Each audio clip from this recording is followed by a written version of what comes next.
You know that feeling, right? That constant, low-level hum of anxiety that says you have to manage everything, you have to control every little outcome, especially when the world feels like it's spinning out.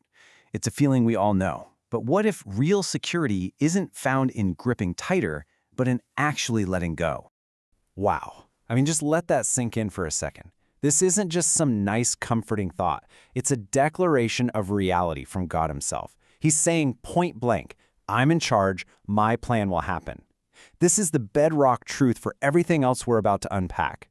And this is the tug of war that happens inside our hearts every single day, isn't it?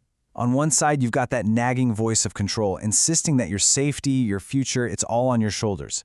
But then faith whispers a completely different story. That security isn't something you have to manufacture. It's something you can receive. So here's our roadmap for this. We're going to start with who God is, the sovereign one. Then we'll look inward at why we're so wired to control everything. We'll see how this plays out in some real stories, count the true cost of all that striving, and then finally land on where our real security is found. All right, first up, the God who is sovereign. And look, this isn't some dusty, boring theology lesson. This truth is meant to be a real, functional anchor for your soul when the waves are crashing. So when God says his plan will stand, what does that really mean for us? Well, it means this. First, he alone is the ultimate authority. Second, he alone is the one who actually determines how things turn out. And third, maybe most importantly for us, he alone is the one who secures the future. Nobody else, nothing else. Okay, so if that's true, if God's really in charge, why do we fight so hard to grab the steering wheel ourselves? Now we've got to turn inward and look at this deep, deep drive in our hearts to be in control. It's like a chain reaction, you know? It always starts in the mind, with a belief. And often, it's a lie. Something like, I will not be safe unless I control this situation. That belief then ignites our desires, that desperate craving for certainty. And once that's fired up, our will kicks in, and we start making choices to grasp, to manipulate, or maybe just to flat-out panic to get the control we think we need. And listen, this is not a new problem. It's a pattern as old as time. So let's look at a couple of real-life stories where we can see this drive for control in plain sight. Let's start with a big one, King Saul. Here's a guy who had all the power you could want, but his actions were so often driven by this gnawing fear deep inside. You see, in a make-or-break moment, the belief buried in his heart came to the surface. He basically thought, I can't wait for God. If I do, I'll lose everything. So he took control, directly disobeyed a command from God. And the result? Well, it was total loss. And here's the principle we can pull from his life, and it's so true for us. Fear becomes the fuel for our need to control whenever we put our trust in a specific outcome, like keeping people from leaving, more than we trust the God who is actually in charge of all outcomes.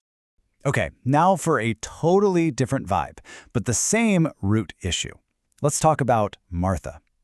Her grab for control didn't look like Saul's blatant disobedience. For her, it looked like frantic busyness, stress, and just overwhelming anxiety.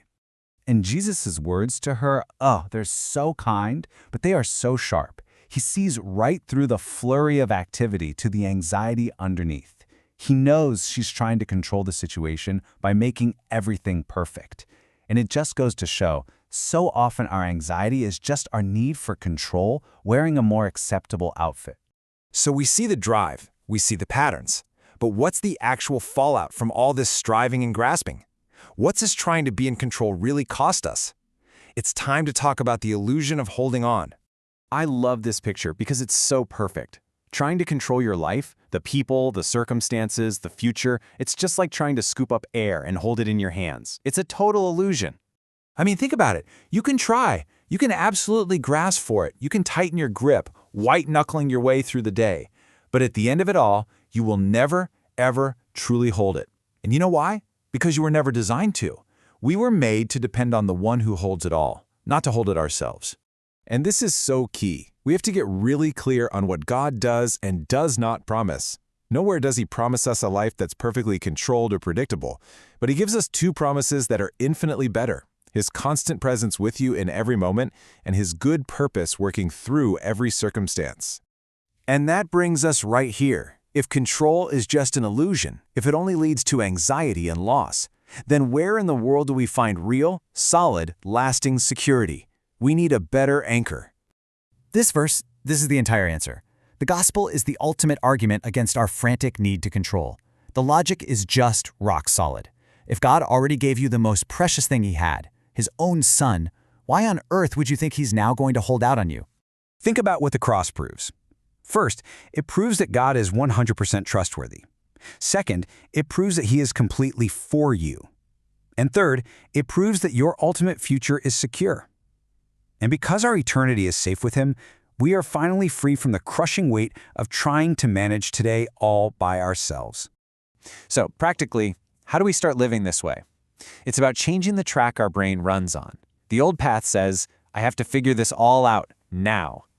The new path of faith says, you know what? God is already working.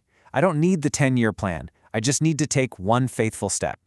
So that really just leaves us with a question to sit with, a really personal one. What are you so afraid will happen if you let go? What's that worst-case scenario that keeps you gripping so tightly? What is it, really, that you're afraid of? And maybe we can end with this. That heavy weight you feel, that constant pressure to fix and manage and control everything, you were never meant to carry that. You were simply meant to walk, day by day, with the one who is already carrying it all for you.